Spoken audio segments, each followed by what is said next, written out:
Good morning, class. Electromagnetic spectrum is the topic of today.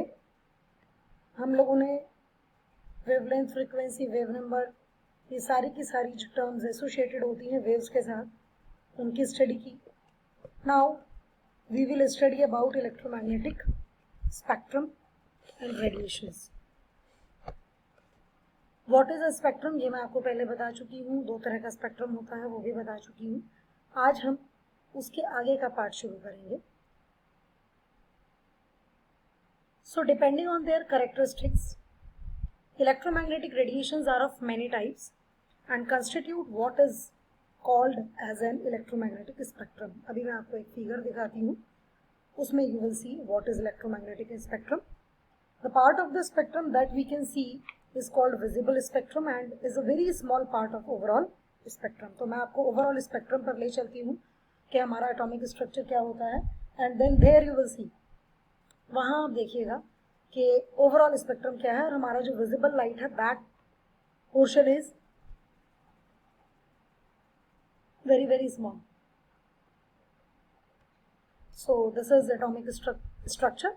ये हमारा electromagnetic spectrum है. आप देख सकते हैं कि हमारा जो विजिबल रीजन है जिसमें कि हमारी आईज सेंसिटाइज होती हैं और हम देख सकते हैं इस खूबसूरत वर्ड को, वो सिर्फ इतना सा पार्ट है. गामा रेज से स्टार्ट होता है, रेडियो वेव्स पर खत्म होता है. ऊपर वेवलेंथ रिप्रेजेंट की है, नीचे फ्रीक्वेंसी रिप्रेजेंट की है. You must remember one point कि हमारा जो ये स्पेक्ट्रम होता है, अगर आपकी किसी रेडिएशन की वेवलेंथ और फ्रीक्वेंसी में हम रिलेशनशिप देखें तो both are inversely proportional to each other. अगर फ्रीक्वेंसी बढ़ती है तो वेवलेंथ कम होगी और अगर वेवलेंथ बढ़ती है तो फ्रीक्वेंसी कम होगी. You can see this from this figure. 10 की पावर 19 यहाँ फ्रीक्वेंसी है, तो यहाँ वेवलेंथ देखिए 10 की पावर -10 मीटर मतलब आंगस्ट्रॉम में है. आप अगर इधर की तरफ चलेंगे तो यू सी के फ्रीक्वेंसी वेवलेंथ जो है वो बढ़ रही है. यहाँ 10 की पावर -1 मीटर आ गई है. But if you will compare the same with the frequency, तो you will observe यहाँ पर आकर 10 की पावर 10 frequency रह गई है. तो if wavelength increases, frequency decreases. If frequency increases, wavelength decreases. This is basically, these are inversely proportional to each other. This is our visible region जो 400 नैनोमीटर से शुरू होकर 750 या 800 नैनोमीटर तक हम मानते हैं. And this is your VIBGYOR जो आप लेते हैं, बचपन से पढ़ते आ रहे हैं, violet, indigo, blue, green, yellow, orange and red. This is your atomic structure. Spectrum है बेसिकली ये आपका इलेक्ट्रोमैग्नेटिक. पेपर में बहुत बार क्वेश्चन इससे पूछ लिए जाते हैं. तो गामा रेज वो रेज है जिनकी फ्रीक्वेंसी सबसे ज़्यादा है और वेवलेंथ सबसे कम. देन एक्स रेज आती हैं, देन अल्ट्रावायलेट, देन ये FAR ultraviolet. This is ultraviolet actually. This is visible, this is near IR, वो infrared, this is far infrared, this is microwave and this is radio wave. So this you will learn. NCERT book में भी दिया हुआ है, उसमें far, ultraviolet है, near IR के नाम उसमें और भी clearly लिखे हैं. तो you must remember this. So types of spectrum में पहले लाइन स्पेक्ट्रम हम देखते हैं. जब हम प्रिज्म से एक व्हाइट लाइट की रे पास करते हैं, इट ब्रेक्स इनटू विबग्योर. वो विबग्योर में ब्रेक होती है. रीजन हमें वही दिखाई देता है इसलिए हम विबग्योर कह रहे हैं. प्रिज्म से हमने व्हाइट लाइट पास की, breaks into 7 colours. What is the reason? The reason is that एक मीडियम ये है जो कि आपका एयर है, दूसरा मीडियम ग्लास का है जो कि प्रिज्म का है. When light enters from one region, one type of medium to another type of medium, what will happen, उसकी स्पीड चेंज हो जाती है. दैट इज द रीजन कि हमें इसके 7 कलर्स सेपरेटली दिखाई देते हैं. This type of basically spectrum is known as continuous spectrum because जो वेवलेंथ है लाइट की वो वेरीज करती है कंटिन्यूसली विदाउट एनी ब्रेक, कोई ब्रेक नहीं है, एक के बाद एक कलर है। आप विप्योर में देखें, अगर आप विप्योर को देखें तो वहां कहीं पर भी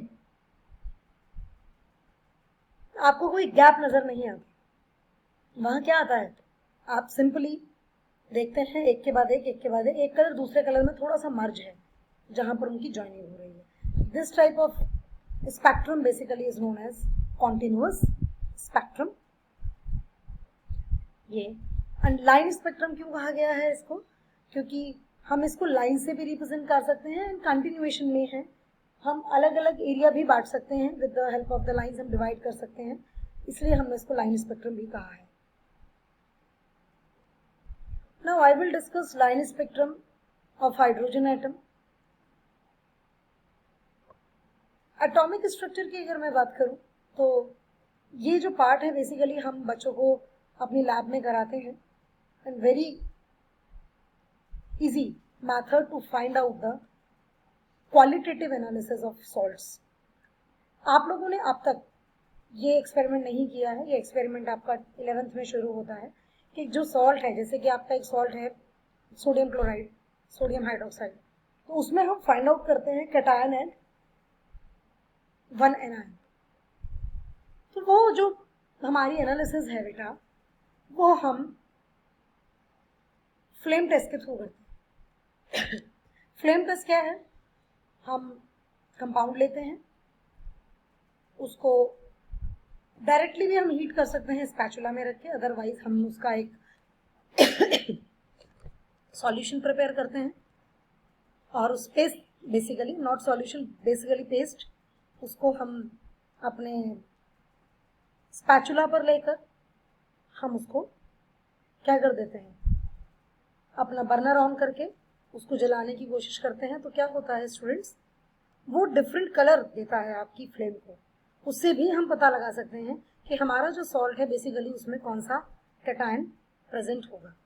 ठीक है ना, तो वही लाइन स्पेक्ट्रम मैं यहाँ डिस्कस करने जा रही हूँ आपसे।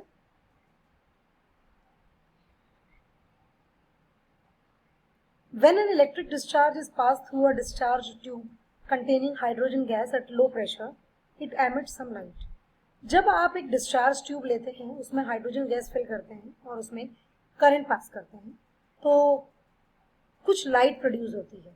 प्रेशर लो होना चाहिए, क्योंकि लो प्रेशर पे जो गैसेस हैं वो उसके जो मॉलिक्यूल्स हैं उनकी काइनेटिक एनर्जी भी कम होती है और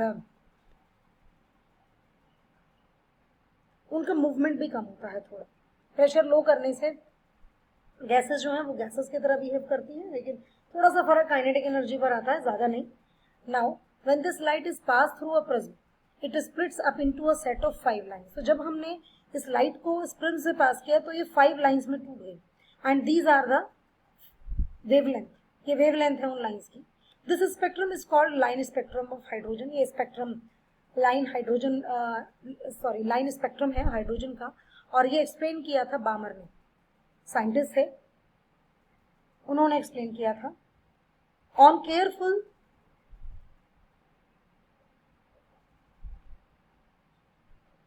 analysis of hydrogen spectrum, it was found to consist of a few sets of lines in ultraviolet and visible and infrared region। मतलब क्या हुआ कि हमारे पास जो वो 5 सेट आए थे, जो हमारे पास 5 सेट्स थे, उन 5 सेट्स में से कुछ लाइंस तो अल्ट्रावायलेट रीजन में लाई करी, कुछ विजिबल रीजन में और कुछ इंफ्रारेड रीजन में।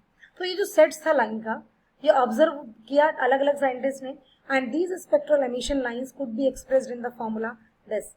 Basically this formula is given by Rydberg, Rydberg ने दिया है, एंड ये जो RH है this is known as Rydberg's constant. इसकी वैल्यू ये है, you have to learn this, आपको ये लर्न करना पड़ेगा।